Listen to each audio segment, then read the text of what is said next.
molecular mechanism of muscle contraction. In this video, you'll learn the basic concept of how muscles contract, how nerve signals trigger calcium release, excitation-contraction coupling, how actin and myosin interact to generate movement, sliding mechanism, the clinical relevance through conditions like malignant hyperthermia, the process by which contraction of muscle is brought about is a sliding of the thin filaments over the thick filaments.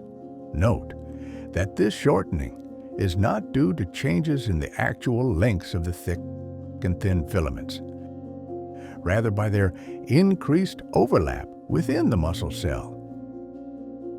When the muscle contracts, two Z lines come closer. The length of the A band remains constant, whereas the length of the H and I band decreases. The M line becomes more prominent. The molecular mechanism of muscle contraction is divided into excitation-contraction coupling, sliding mechanism, excitation-contraction coupling. The process by which depolarization of muscle fibers initiates contraction by releasing calcium from the sarcoplasmic reticulum is called excitation-contraction coupling. Action potential is transmitted along the sarcolemma of muscle fiber and then down the T-tubules. Depolarization of T-tubules causes conformation change in dihydropyridine receptors. They are voltage-gated calcium channels in the T-tubule membrane that serves as the voltage sensor. Unlocks release of calcium from the terminal cisternae of the sarcoplasmic reticulum via physical interaction with the ryanodine receptor. This triggers release of calcium from the terminal cisterns. The released calcium is quickly amplified through calcium-induced calcium release, sliding mechanism or sliding filament theory. It is also called Ratchet theory or walk-along theory. In resting muscle, troponin I is bound to actin and tropomyosin and covers the sites where myosin heads interact with actin. Also, at rest, the myosin head contains tightly bound ADP. Myosin molecules are dimers that have two heads, but only one attaches to actin at any given time.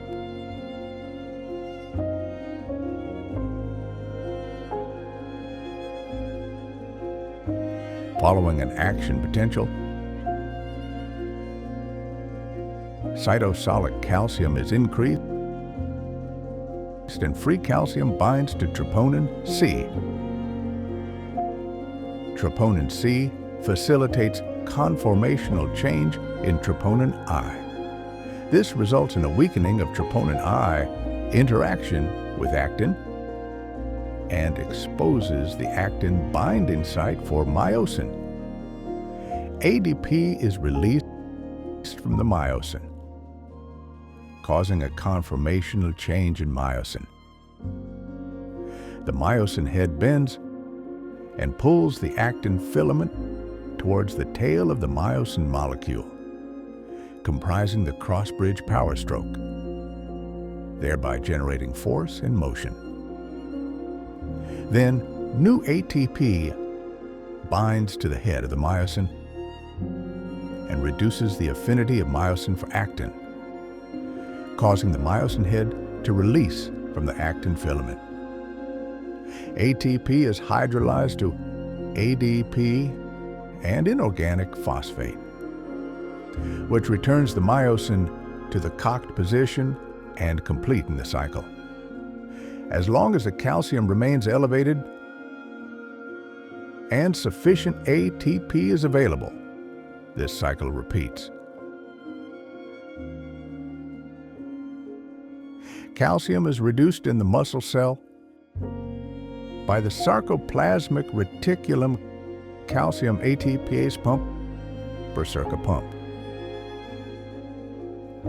The Sarcoplasmic Reticulum calcium ATPase pump uses energy from ATP hydrolysis to remove calcium from the cytosol back into the terminal cisterns, where it is stored until released by the next action potential.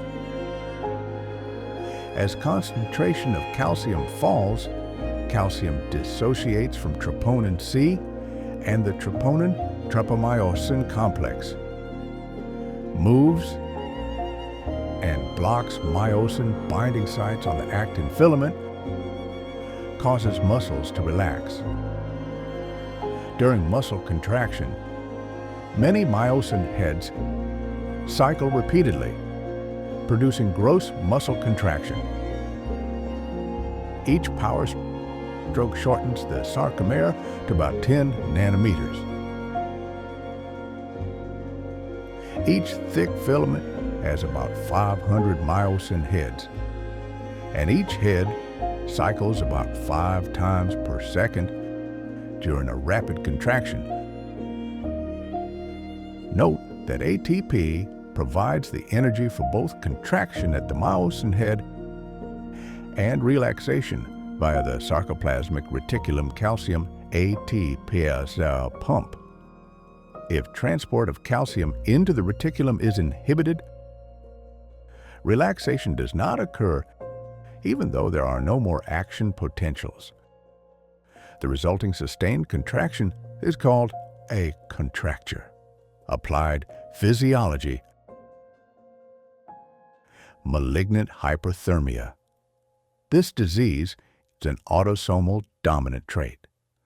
Due to the mutation in the ryanodine receptors, the calcium release channel in the sarcoplasmic reticulum, the mutation results in an inefficient feedback mechanism to shut down calcium release after stimulation of the ryanodine receptor following exposure to triggering agent, and causes hypermetabolic state, increased contractility, and heat generation.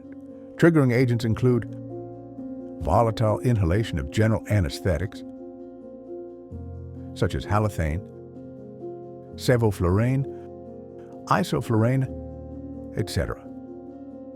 Patients presented with tachycardia, muscle rigidity, tachypnea, hyperkalemia, myoglobinuria, metabolic and respiratory acidosis. Treatment includes directly acting skeletal muscle relaxant, dantrolene, and supportive care. That concludes our overview of the molecular mechanism of muscle contraction and its clinical relevance. Thanks for watching.